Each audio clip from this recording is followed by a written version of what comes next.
ध्वनीच्या मिळणीनं होते. एका ध्वनीमध्ये हे पहा, एका अक्षरामध्ये अनेक ध्वनीचा समन्वय असतो. मी क म्हणलो तर क मध्ये क अ दोन ध्वनी पकडल्यात, तशा तर पुन्हा बारीक पाहिल्यास पुन्हा जास्त पकडल्या जात्या.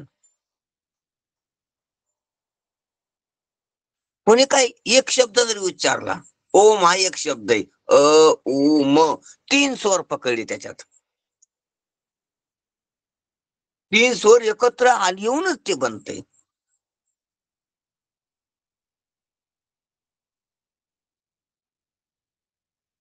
काही बी आता समजा अजून आई म्हणा, एक शब्द वाटतो, त्याचे 2 अक्षर आहेत, आ आणि ई.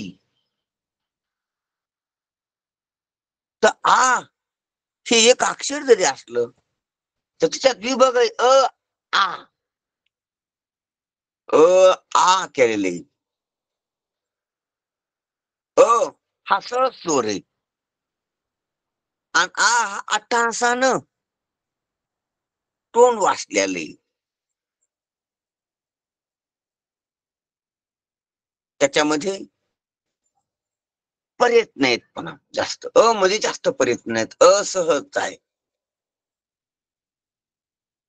हा म्हणले की त्याच्यात अट्टहास आलेला आहे आणि त्याच्यात दुसरा स्वर मिसळलेला आहे. आणि पुन्हा ई त्यालाच वाढलेली. ई मध्ये बी अ आणि ई 2 आहेत, कारण की अ चा अर्थ सामान्य 52 अक्षरात बी, 52 मातृकात बी.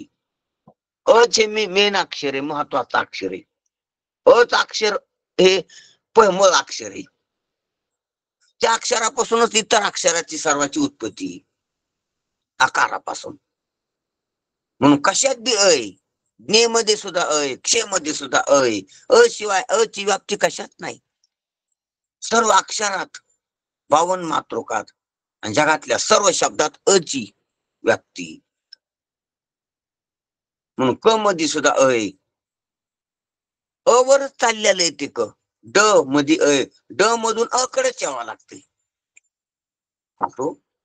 म्हणून मूळ स्वर आहे अ.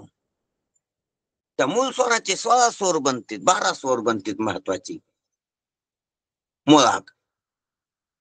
आणि त्या 12 स्वराला एका एका स्वराचा एक एक शब्द इकडे व्यंजन बनते आणि त्याला 12 स्वरानं परिवर्तित करता येते. त्याला आपण 12 खडी म्हणतो. असो, म्हणून असं जर आपण शब्दाचा म्हणूनच महाराज अक्षराणाम आकारोस्मी असं अ हे माझं विभूती आहे असं विभूदेव सांगितलेलं आहे का भगवंतांनी? बरोबर बरोबर बरोबर बरोबर. आकाराची व्याप्ती सर्वात आहे. त्याच्यात अमृतानुभव सुद्धा एक ओवी की जशा आकार आदी अक्षरा मिळती 50 ही मात्रा, तैसे ह्या चराचरा दुसरी नाही, तुझी नाही. म्हणजे व दृष्टांत केलेला त्याचा माऊलीने एका पुढच्या 10व्या का काय तरी मला वाटतं 10व्याच प्रकरणामध्ये ही ओवी येते. म्हणून आकार आदी अक्षरा मिळती 50 ही मात्रा, 50 ही मात्रा आकार ह्या अक्षराला मिळतात, त्यांची जुळणी होती, त्याच्यात व्याप्ती आहे त्याची. तसं या सर्व चराचरात एक परमात्मा आहे. एका परमात्म्याशिवाय काही चर नाही, आचर बी नाही. परमात्म्यानं चिद बिन जड बी, हे व्यवहारिक जड आणि व्यवहारिक चिद एका परमात्म्यानं व्याप्तय, एका परमात्म्यानं व्याप्तय.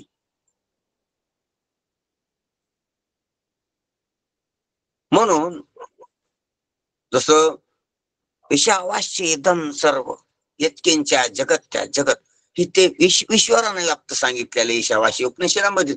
तसं ब्रह्मानं सर्व परिपूर्ण, ब्रह्मानं सर्व व्यापक, हटक नाही करत. म्हणून सांगायचं तात्पर्य काय आहे तर ही भाषा आहे. पण इतकी जरी भाषा असली आणि मनुष्य देहात इतकी जरी वापरण्यात येत असली तर तिचा उपयोग वस्तूचं स्मरण करून देण्यासाठी पुढच्या प्रकरणामध्ये येणारच आहे त्याचा विषय. पण तिचा देखील उपयोग परमात्म स्वरूपात नाही. कोण वस्तूचं ज्याला विस्मरण झालं असेल त्याला, ज्याला अज्ञान असेल त्याला ज्ञान करून, ज्याला विस्मरण असेल त्याला स्मरण करून देईल, ज्याची वस्तू हरवली असेल त्याला दाखवून देईल. पण परमात्मा परमात्म्याला हरवला नाही, परमात्मा परमात्म्याला विसरला नाही, परमात्म्याला परमात्म्याचं ज्ञान बी नाही ना अज्ञान बी नाही.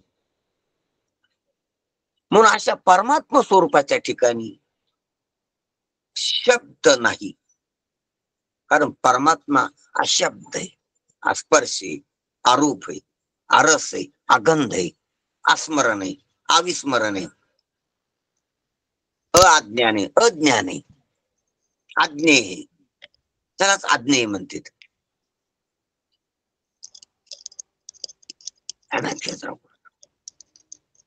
परमात्मा अज्ञानाचा विषय नाही तसा ज्ञानाचा विषय नाही, विस्मरणाचा विषय नाही तसा स्मरणाचा विषय नाही. म्हणूनच परमात्म्याचा आठवण बी जमत नाही, विसर बी जमत नाही. आठव विसर गेली भाव भाव तेव्हा परमात्मा आहे. आणि शब्द आठवाचं साधन आहे, स्मृतीचं साधन आहे, म्हणायचं झालं तर ज्ञानाचं साधन आहे. ज्ञानाचं साधन, स्मृतीचं साधन, हरवल्याला दाखवून देण्याचं साधन, झाकल्याला उघड करण्याचं साधन शब्द आहे. जसं ओपनर असते काही बाटल्या उघडायला, तर ज्या बाटल्याला ढक्कन आहे, टोपण आहे, झाकण आहे, त्यासाठी ओपनरचा उपयोग आहे. जे पहिलंच उघड आहे त्याला ओपनर काय करायचं, त्याचं ओपनर न्यायचं काम नाही. त्याचप्रमाणे त्याच न्यायानं परमात्म्यापाशी शब्दाची प्रवृत्ती चालू शकत नाही. कारण शब्द जे करू शकतोय ते कामच नाही परमात्म्याला. हे ध्यानात घ्या जरा. शब्दाची जी प्रवृत्ती, शब्दाचं जे सामर्थ्य, शब्दाचं जे काम आहे ते काम परमात्म्यात नाहीच. जसं डोळ्याचं जे काम आहे ते वायू तत्वात नाहीच. डोळा रूप पाहू शकतो, रूप त्याला नाहीत, मग तिकडे डोळ्याची प्रवृत्तीच होऊ शकत नाही. डोळ्याचं कामच नाही. सारी गोष्ट डोळ्याचं काम का नाही वायू तत्वाकड? अहो वायू तत्वाकड रूप नाही आणि रूपाशिवाय डोळ्याला काही कळत नाही. रूपाचा सुजान डोळा आणि बाकी सर्वाचा अज्ञान डोळा, बाकी सर्वाच्या बाबतीत वेगळा डोळा आहे. फक्त रूपाचा सुजान आहे आणि वायू तत्वाला रूप नाही, मग त्याचं काम नाही. ते मध्ये येऊ नका, इकडे माझा मदत करू नका, ते डोळे फोळे तिकडे टाकून द्यायची, वाऱ्याकडे याचा असलं. डोळ्याला प्रवेश नाही तिकडे वायू तत्वाच्या मंडळात. वायू मंडळात डोळ्याला स्पर्श प्रवेश नाही. प्रवेश करून उपयोग बी नाही काही. तसा शब्दाला ब्रह्मस्वरूपात ब्रह्ममयतेत शब्दाला अधिष्ठानात प्रवेश नाही. का प्रवेश नाही? शब्दाचं काम काय सांगा ना आम्हाला. शब्दाचं काम स्मरण करून देणे. मग स्मरण करून देणं जे काम आहे तर त्याचा उपयोग ज्याला विस्मरण झालेले त्याला. औषधी कोणला ते रोग्याला. औषधी कोणाचे उपयोगी? रोग्याचे. ते बी जे रोग, ती औषधी ज्या रोगाची असून त्या रोग्याचे, समजायचे उपयोगी नाही समजी औषधी. तसा जे शब्द त्या शब्दाचं अज्ञान, त्या शब्दाच्या अर्थाचा अज्ञान ज्याला असेल त्यासाठी ते शब्द सार्थक आहे. समजे शब्द समजायला लागत नाहीत. जरा गोष्टी. डोळ्याचा डॉक्टर आहे, सर्वांना लागतो का? ज्याचा कान दुखायला त्याला काय कामाचा डोळ्याचा डॉक्टर तुमचे? ज्याला हाडाची बिमारी त्याला डोळ्याचा डॉक्टर काय कामाचा आहे? म्हणजे डोळ्याचा डॉक्टर कामाचा नाही असं, पण त्या कामाचा आहे.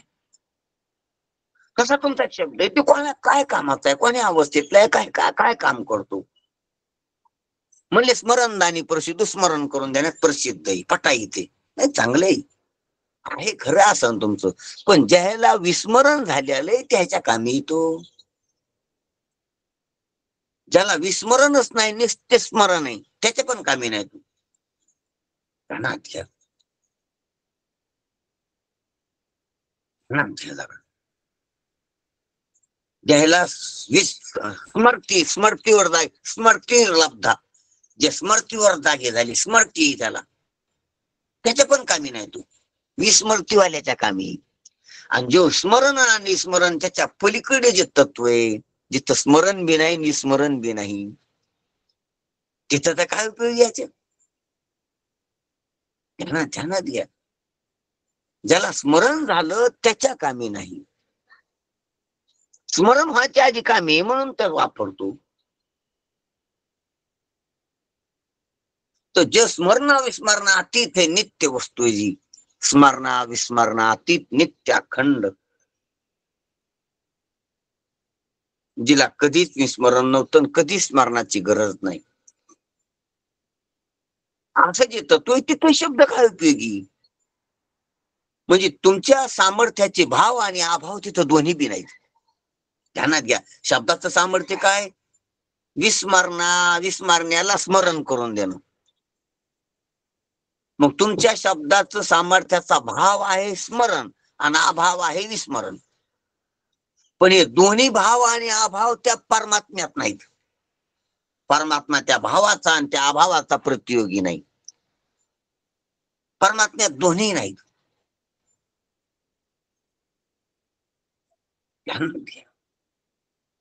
आणि दोन्ही नसल्यामुळे गरज नाही त्याची.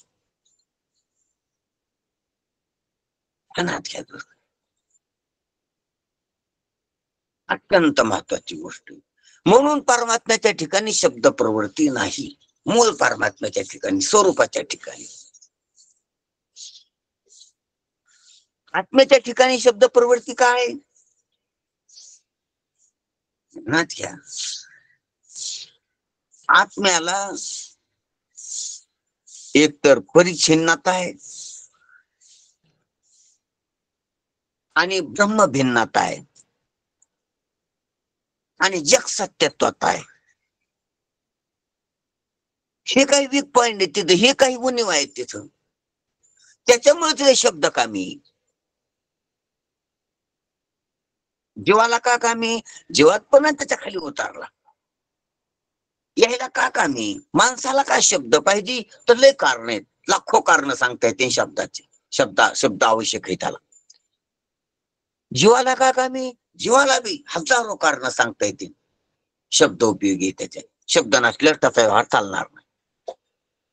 आत्म्याला का कामी, बोटावर मोजण्या इतकी काही कारण सांगावं लागतील, त्यासाठी त्याला शब्दाची सेवा करावं लागेल, शब्द लागतील.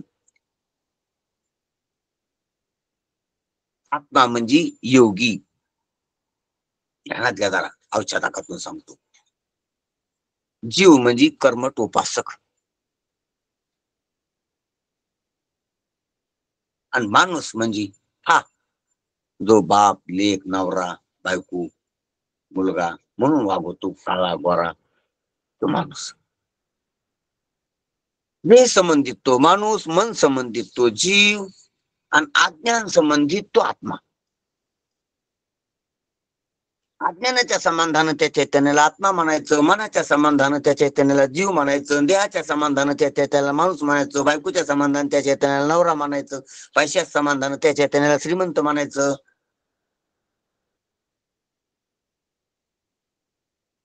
चैतन्यालाच म्हणायचं. आणि चैतन्य ब्रह्मच असते, प्रज्ञानम ब्रह्म. जी इथं कळायला लागले त्याला तो ब्रह्मच आहे, जीव अवघे देव. पण ते ब्रह्म कळत नाही, हे उपाधी असती त्याच्यामुळे त्याला तसं म्हणायचं. मग जे त्याच्या मागे लोडणे लचांडे उपाधी, त्या उपाधीच्या निवृत्तीसाठी त्याला शब्द लागतील. त्या उपाधीतून पार पाडण्यासाठी, त्या विचारातून पार पाडण्यासाठी, त्या गाठी सोडण्यासाठी त्याला शब्दाची सेवा लागते. शब्द करा त्याला शब्द साधन लागते.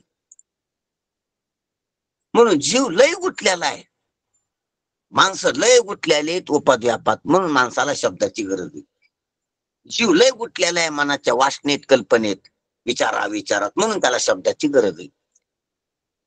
आत्मा आत्मा म्हणतो, मी म्हणतो, ते सुद्धा कळाला नाही, न कळण्यात गुंतलेला आहे. जग सत्यत्व बुद्धीत, परिच्छिन्नतेत, ब्रह्मभिन्नतेत.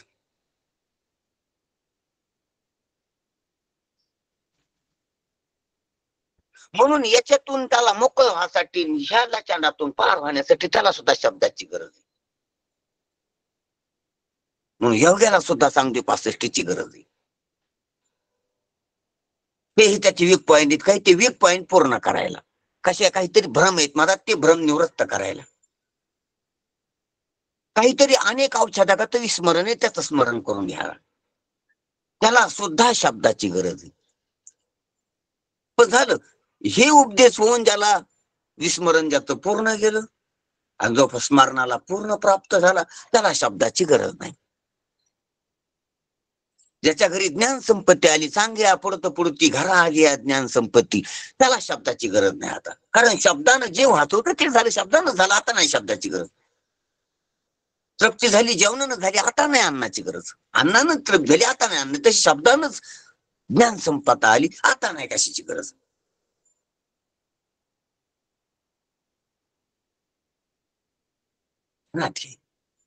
आता हे तरी शब्दानं झालंय, शब्दाची चुपकार आहेत म्हणून शब्दाची गरज नाही. पण परमात्म्यावर मूळ स्वरूपावर तर कोणाचे उपकार नाहीत, कोणाचाच लागणदार नाही, कोणाचाच मिंढा नाही. मूळ परमात्मा हे झालं जीवदशेतलं बोलणं. जीवदशेतून जे ब्रह्मदशेवर आल्याला या लागल्याला आल्याला आहे, त्याला त्यासाठी हे इकडे प्रवृत्तीतलं ही. आणि जो परमात्मा निवृत्ती स्वरूप आहे, निवृत्ती तट आहे, जिथं कधीच प्रपंच झाला नाही, प्रपंचाचा भ्रम झाला नाही, जिथं कधीच सुख दुःख नाही, बंध मोक्ष नाही, अशा स्वरूपाच्या ठिकाणी शब्द कशासाठी? शब्द पाहिजे कशाला सांगा ना. तिथं तिथं काय नाही, शब्द काय नाही ते आणून देईल, आणि काय जास्त आहे ते कमी करेन. तिथं शब्द कशाची आठवण करून देईन, काय विसरलेलं आहे तिथं. म्हणून त्या ठिकाणी शब्दाची प्रवृत्ती नाही. कोणा शब्दाची नाही? वैखरीची नाही. अरे वैखरीची नाही, मध्यमाची बी नाही. तिथं दुसऱ्याला काही सांगायचं नाही, ऐकायला कोण नाही म्हणून वैखरीची गरज नाही. तिथं स्वतः चिंतन करायचं नाही, मनन करायचं नाही म्हणून मध्यमेची गरज नाही. तिथं काही पाहायचं नाही म्हणून पश्चिंतीची गरज नाही. आणि तिथं काही जाणायचं नाही म्हणून पराईची बी गरज नाही.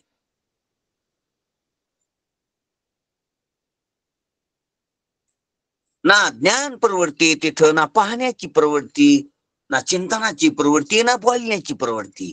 ही 4 टप्पे परावश्य वाण्याची आहे. काय वाण्यात? आणि चारही प्रकारचा कचरा तिकडे चालत नाही.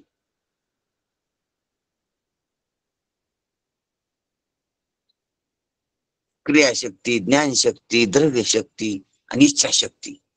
4 शक्तीच्या 4 वाण्या आहेत.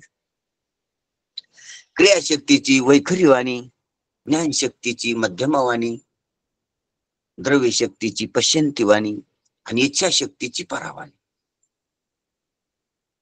4 वाण्या 4 गुणाच्या आहेत. रजोगुणाची वैखरी वाणी, सत्वगुणाची मध्यमवाणी, तमोगुणाची पश्यंती वाणी आणि शुद्ध सत्वाची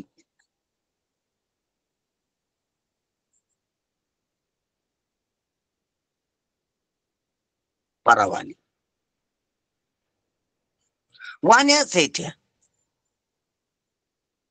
गुणच आहे ती, मात्राच आहे त्या, क्रिया शक्त्याच आहे त्या,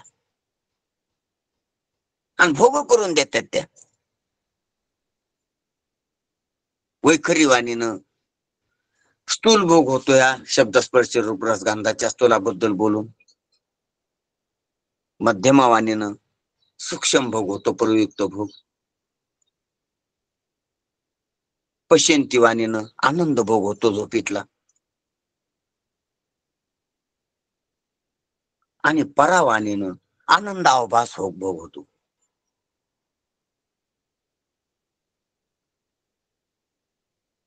आनंदावभास भोग म्हणजे त्या प्रतिबिंबाचा, आनंदाच्या प्रतिबिंबाचा भोग, सत्याच्या प्रतिबिंबाचा भोग, ज्ञानाच्या प्रतिबिंबाचा भोग, प्रतिबिंबाचा आनंदाभास भोग,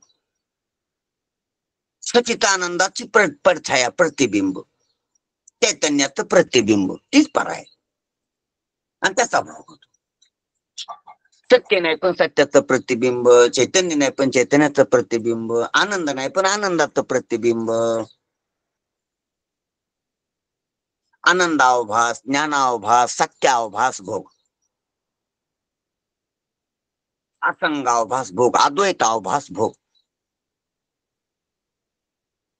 म्हणून हे भोग, हे गुण, ह्या मात्रा, ह्या क्रिया, त्या अभिमानी प्रत्येकाची आपोआपली असा वाचेचा ना, प्रत्येक वाचा प्रत्येक अवस्थेत चलते. जागृती अवस्थेत वैखरी वाच्यात बडबड करते, स्वप्न अवस्थेत मध्यम वाणीचा व्यवहार चालतो, सुसुप्त अवस्थेत पश्यंती वाणीचा व्यवहार चालतो, आणि समाधीत किंवा जीवनमुक्तीत परावाणीचा व्यवहार चालतो. हे व्यवहार वाणी आहेत. त्या असं या वाण्या पाहिल्या आपण, 4 प्रकारच्या 4 वाण्या आहेत. त्यात माऊलीने उल्लेख बी केला की पश्यंती परा परेशी पडे मिठी, तेथे नादा सोडून उठी, ते वावरजेल होती. हे की आहे तिथं परावाणीच कोणतीच झाली. परे ही परते बोलणे कुंटले, वैखरी कैशेने सांगे. अरे मागच खुंटलं तर पुढं कुठे येईन इकडं वैखरीकडं, परेच्या जाग्यावरच खुंटलं. जसं विहिरीतलंच पाणी आटलं तर पाहुऱ्या काय काढीन वरी, तसं परेतच ते खुंटलं, परीलाच मिठी पडली, परी ही परते बोलणे कुंटले. तर वैखरी कशी सांगे, वैखरी हे बकेट आहे, पाणी वर काढण्याचं साधन आहे, खालचं पाणी वर काढण्याचं साधन आहे. तशी वैखरी आतलं बाहेर काढण्याचं साधन आहे, आतलं बाहेर काढण्याचं माध्यम आत आहे, आणि ते आतलं बाहेर काढते ती वैखरी. तसा चमचा वाटीतलं बाहेर काढायला, वाटीतलं मुखापर्यंत न्यायला, ताटातलं मुखापर्यंत न्यायला चमचा आहे. व्यवहारात आतलं काही बाहेर काढायचं, पायातला काटा बाहेर काढायला जसा चिमटा असतो, आतलं बाहेर काढायचं काय. तसं ही वैखरी, पण आत असलं तर बाहेर काढीन. आतच नाही, विहिरीतच पाणी नाही तर बकेट काय करीन, दोर काय करीन, दोराला बकेट लावलेले काय करीन, आतून बाहेर येईल. बाहेर कोरड, मध्ये कोरड, आत कोरड, वरी कोरडच येईल. तो वैखरीला मौन न पडन. का वैखरीला मौन पडन, मध्यमात मौन झाली, शांती झाली म्हणून, मध्यमात संस्कार राहिले म्हणून, मध्यमातले सर्व संस्कार बाधित झाले म्हणून. काय करीन वैखरी, मध्यमातले संस्कार का बाधित झाले, पश्यंतीतलं अज्ञान गेलं म्हणून.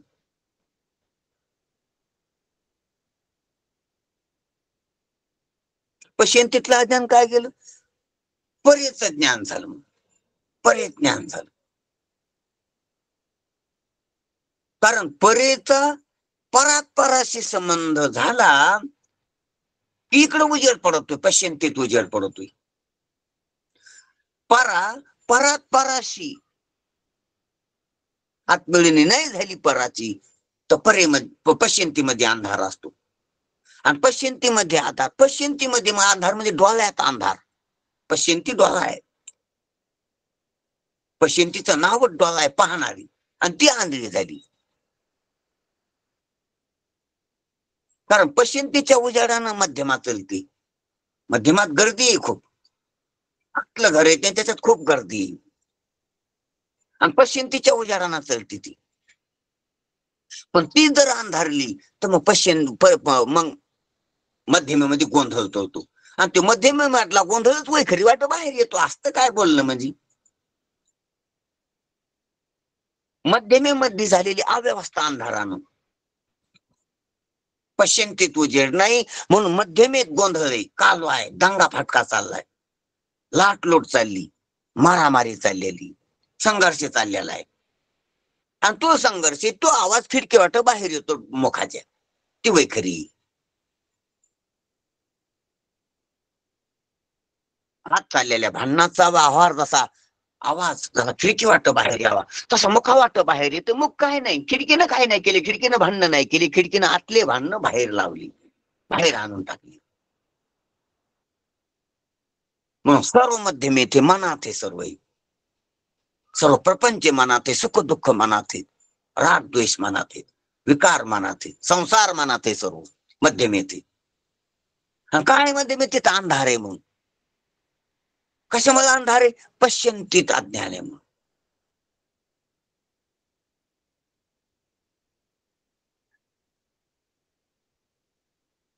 त्याची गोष्ट. म्हणून जर उजेड पाळला पश्चिंतीत उजेड कधी पडतो? परेचा संबंध पराशी झाला तर. जीवनमुक्ताला का उजेडी आणि बाकीच्याला का अंधारे? पराची मुरडे, परेचा एक हात इकडे आणि दुसरा हात तिकडे असतो.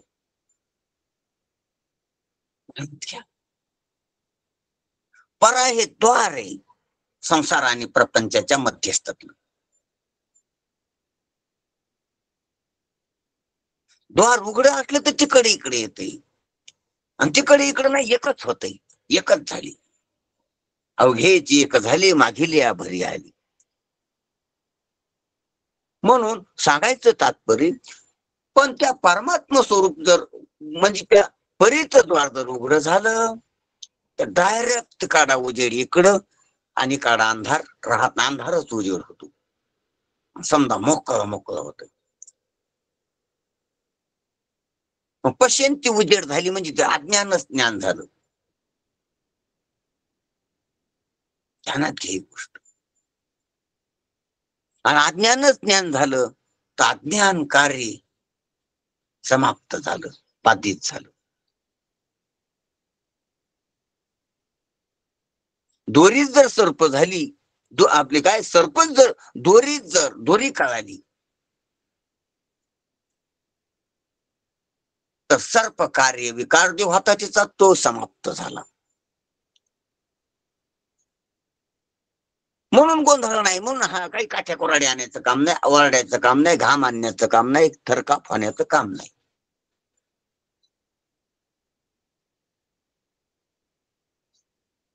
त्याप्रमाणे मध्यमेतला सर्व बाधित झाला व्यवहार, सर्व गोंधळ, सर्व संस्कार, सर्व वासना, सर्व विकार, सर्व प्रकारच्या प्रवृत्त्या, सर्व प्रकारच्या व्यवहाराचं गुढ आहे मध्यमा. तिथूनच प्रपंचाची बाहेर अभिव्यक्ती होती. आणि तिथंच जर व्यवस्था झाली, जीवनमुक्ताची तिथं व्यवस्था झालेली असती, तिथं व्यवस्थितपणा असतो, ती सभा भरलेली असती. ध्यानात घ्या, बद्धाचा जिथं गोंधळ असतो तिथं मुक्ताची सभा असते, मीटिंग असते, व्यवस्थितपणा असतो. आणि व्यवस्थितपणा असतो म्हणून त्या सर्व व्यवस्थितच असतं, तिथं व्यवस्था असते. जिथं भांडणं झाली तिथं पंचनामा, तिथं मीटिंग भरली आणि मिटून टाकलं सर्व. मीटिंग होणं, बैठक बसणं हे साधुत्व आहे, हे संतत्व आहे. आणि गोंधळ उडणं हे बद्धत्व आहे. कुठं गोंधळ कुठं मीटिंग? जिथं गोंधळ आहे तिथंच मीटिंग, तिथंच बैठक, तिथंच सभा भरली, व्यवस्थित केलं सर्व. याचे यास त्याचे त्यास तुक्याने कास घातली. ही बैठक आहे, ही सभा आहे, इथे व्यवस्थितपणा आहे. अराजकता नाही तिथं. जिथं जिथं अराजकता म्हणजे साज्ञान आहे. कोणाचं कोणाला दिलं काय केलं, कोणी कोणाचं लिहिलं, लुटमार झाली, अव्यवस्था आहे, गोंधळ आहे, म्हणून तर सर्व कालवा चालला, दांगडू चालला. किंकाळ्या ठोकायलीत, कोणी रडायलीत, कोणी हसायलीत. ज्याच्या हाताला आलं ते हसायले, ज्याच्या हातातले गेले ते रडायलीत. म्हणून कोणीच सुखी नाही, हसणाऱ्याला रडणारे मारायलीत. इथं कोण सुखी? ज्याची चोरी झाली तो सुखी का ज्यानं चोरी केली तो सुखी? कोण सुखी? ज्याचं लुटलं तो सुखी का ज्यानं लुटलं तो सुखी? घोटाळे झाल्यालं देश सुखी असतो का ज्यानं घोटाळे केली तो सुखी असतो? त्याच्या मागे हे लागते. गोंधळात कोणी, भांडणात कोण सुखी असतो? मार खाणारा सुखी असतो का मारणारा सुखी असतो? गोंधळ दुःख असतो, भांडणात दुःख असते, तिथं कोणीच सुखी नसतो. मग जो देखी सो दुखिया बाबा सुखिया कोई नाही रे. कोण गरीब सुखी असतो का श्रीमंत सुखी असतो?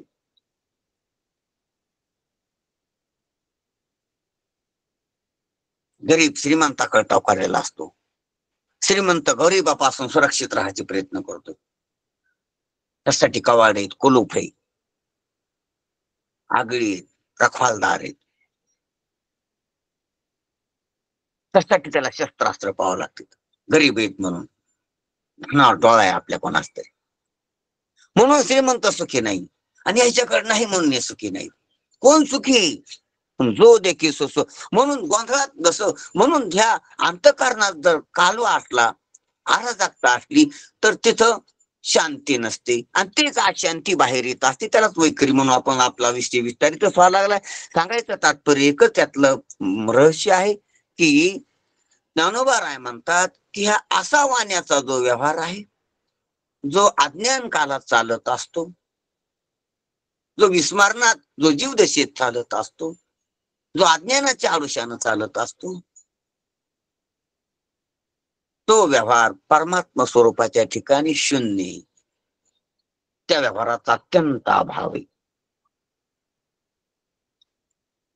कारण परमात्मा स्वरूपाच्या ठिकाणी हा व्यवहार होण्यासाठी अज्ञान आवश्यक असते. अज्ञान असल्याशिवाय कुठलाच व्यवहार नाही. जीवनमुक्ताचा व्यवहार सुद्धा अज्ञान सापेक्षित असेल, निरपेक्ष व्यवहार नाही. म्हणून निरपेक्ष ज्या जीवनमुक्ती विदेही मुक्ती निरपेक्ष, जीवनमुक्ती सापेक्ष आहे. असो, सांगायचं तात्पर्य याच्यातलं रहस्य काय आहे? तर याच्यातलं रहस्य हेच आहे की परमात्मा स्वरूपाच्या ठिकाणी शब्द नाही. मग क्रियेचा शब्द नाही म्हणजे वैखरी नाही, स्मरणाचा शब्द नाही म्हणजे मध्यमा नाही, पाहण्याचा शब्द नाही म्हणजे पश्यांती नाही, जाणीवेचा शब्द नाही. म्हणून शब्दाचे 4 स्तर आहेत. ध्वनीचा शब्द, संस्काराचा स्मरणाचा शब्द, पाहण्याचा शब्द आणि जाणण्याचा शब्द. जे आपण ध्वनी बोलतो नाही, शब्द आहेत ना, ह्या शब्दाचं आधीच रूप आहे संस्कार, त्याच्या आधीच स्वरूप रूप आहे पाहणं, प्रवृत्ती, पश्चिंती, ती नजर. ते ज्ञानच नजर होते, नजरच संस्कार होतात, आणि संस्कारच शब्द होतात. झाल्या 4 वाण्या.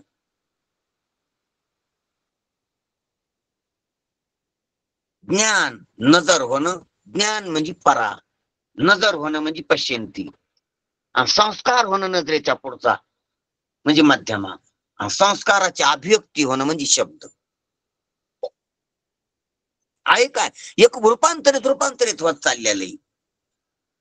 जसं बीज कोंब होते, कोंबच रोप होते, आणि रोपच वृक्ष होते, जसं माहित आहे आपल्याला, तसंच आहे.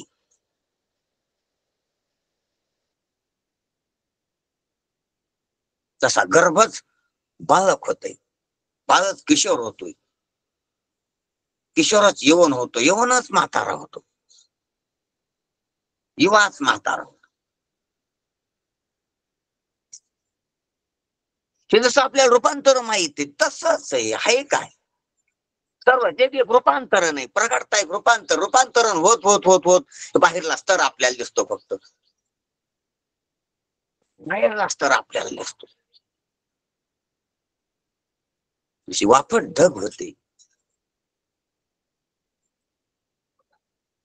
ढगच सांद्री भवनात येतो आणि सांद्री भवनातूनच पाणी होतं, थेंब होतो. रूपांतरण आहे, रूपांतरण. तसे रूपांतरण सर्व अस्तित्व, सर्व व्यवहार, जग पाहिले तर फक्त रूपांतरण आहे. आज आपल्याला पृथ्वी दिसायली रूपांतरित परमात्मा आहे. आपल्याला पाणी वाहायला दिसायला रूपांतरित परमात्मा आहे. परमात्मा तसा दिसायला आहे. त्याला काही कारण आहे, तर ते कारण म्हणजे काय नाही, आपलं अज्ञानच आहे. आपल्या अज्ञानासाठी नव्हता थावला किरीटी. आपल्या अज्ञानामुळे असं दिसायले, आपल्या अज्ञानामुळे देह दिसायलाय, जग दिसायले, पंचभूत दिसायले, क्रिया दिसायल्या, सुख दुःख दिसायले, पाप पुण्य दिसायले, मोक्ष बंधन दिसायले, ज्ञान अज्ञान दिसायले. हे आपलं अज्ञान आहे, काही नाही दुसरं. झोपीमुळे स्वप्नातला सर्व बाजार दिसायला, वेगवेगळ्या विविधता दिसायला. झोप आहे फक्त, झोप गेली की सर्व गेलं. ते तसं अज्ञान गेलं की सर्व पासाराच गेलाय.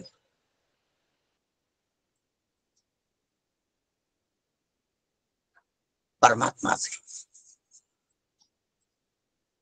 म्हणून हे चारही वाणीचा व्यवहार आहे. मग चारही वाणी जे आहेत, तर या चारही वाणी देखील आपल्या स्वरूपाच्या ठिकाणी नाही चालू शकत नाही, त्याचा प्रवेश होऊ देऊ शकत नाही, असं माऊली आपल्याला पुन्हा पुन्हा पुन्हा पुन्हा पुन्हा पुन्हा लक्षात आणून द्यासाठी सांगतात. म्हणून म्हणतात का परेशी पडे मिठी, तेथे नादा सोळून उठी, मा वावरी जेल होती हे के आहे. परीलाच मिठी पडली, कारण जाणणं संपलं. परीला मिठी पडणं म्हणजे जाणणं संपलं. जाणीव नेणीव भगवंती नाही. जाणणं न जाणण्यामुळे असते हे. काही बी आपल्याला कळून घेणं न कळणं असते, म्हणून कळून घेण्याची इच्छा प्रवृत्ती होती. काही बी कळून घेण्याची प्रवृत्ती असते ना, न कळणाराला. आणि न कळणं गेल्यावर कळून घेण्याची प्रवृत्ती कुठं राहते. ध्यानात घ्या जरा, ध्यानातच घ्या जरा. ज्ञानामुळे जाणण्याची प्रवृत्ती हो. आणि जीवनमुक्ताचं ज्ञानच गेलं असते, म्हणून जाणण्याची गरज नाही त्याला.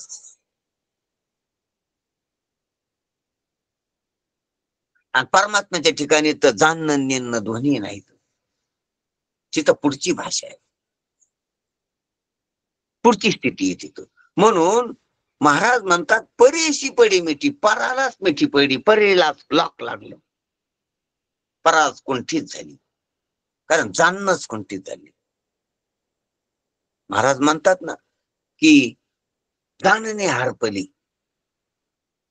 काय झालं? हरिरूप झाले. हरिरूप झाल्यावर काय झालं महाराज? जाणणे हरपली. त्याची प्रवृत्ती सांगितलेली, जन्म घेणे लागी वासनेच्या संगी, ही प्रवृत्ती सांगितलेली, जगत प्रवृत्ती.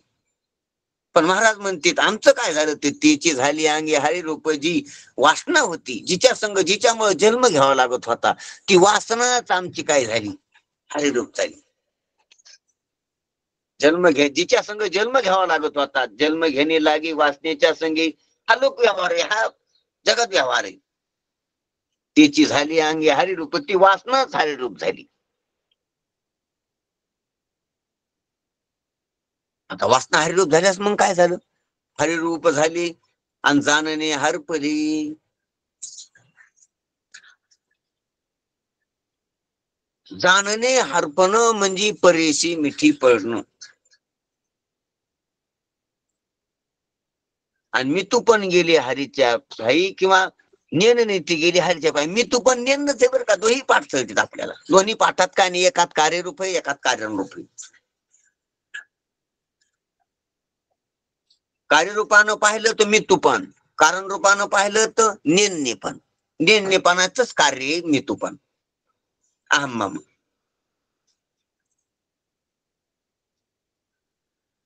म्हणून हे सर्व समाप्त होते. मी तू पण का जातय?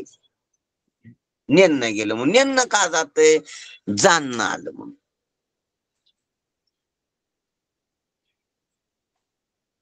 आणि आता जाणणं आल्यास पुन्हा जाणणं का नाही? नेणं नाही म्हणून. जाणणं एकदाच येतंय जातंय का? कारण की जाणण्याला याला नेणं लागतंय. जाणणं आल्यास नेणं राहत नाही, म्हणून जाणणं डबल डबल येत नाही, पुन्हा येत नाही. म्हणून ज्ञान एकदाच होते, पुन्हा नाही होत. पुन्हा जाते, येऊन जाते. साधुबोध झाला नरोने आठ्याला.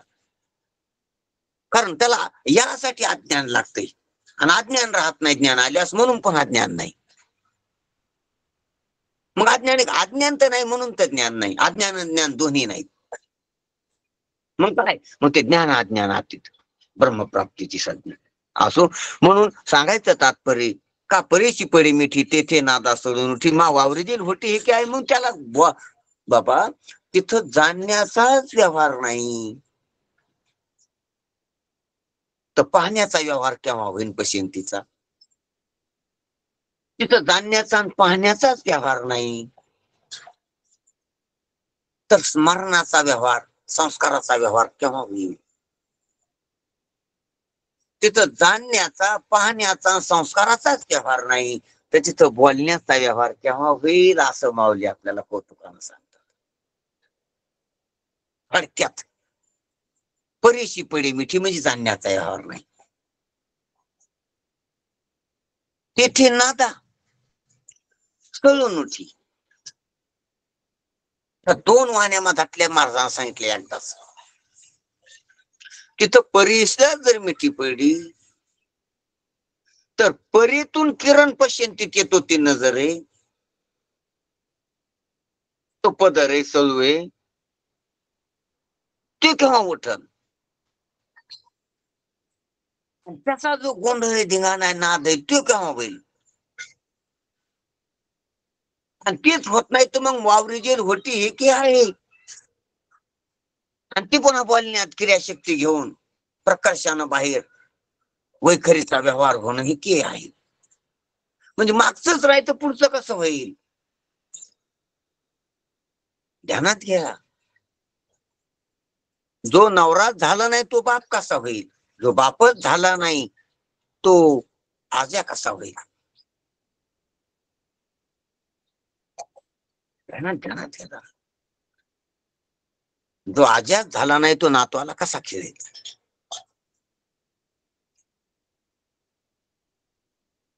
नातवाला का खेळीना म्हणले? आज्या झाला नाही. आज्या का झाला नाही म्हणले? बापच झाला ना. बाप का झाला नाही म्हणले? नवराच झाला ना. ते मागचं झाल्याशिवाय पुढचं नसतो. तुम्ही तुमच्या नाताला घेऊन का म्हणले येत नाही?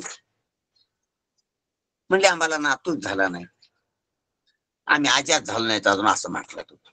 हा, तुम्ही आज्या कस का नाही झाले अजून?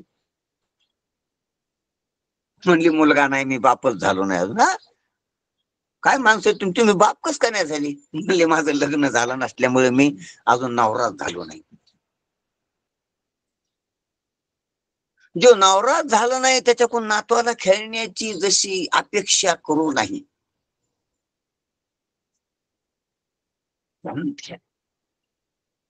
त्याप्रमाणे जिथं परीचाच व्यवहार कोणती झाला तिथं वैखरीची अपेक्षा करू नये. मा वावरीची होती हे की आहे. कारण कोणताही व्यवहार ते खूपच वेळ व्हायला आपल्याला. मी आता पाहिलं, मी काय बोललो मला माहित नाही, पण खूप वेळ झालेला आहे. आपण इथं थांबू, ठीक आहे? नंतरचा विषय उद्या घेऊ.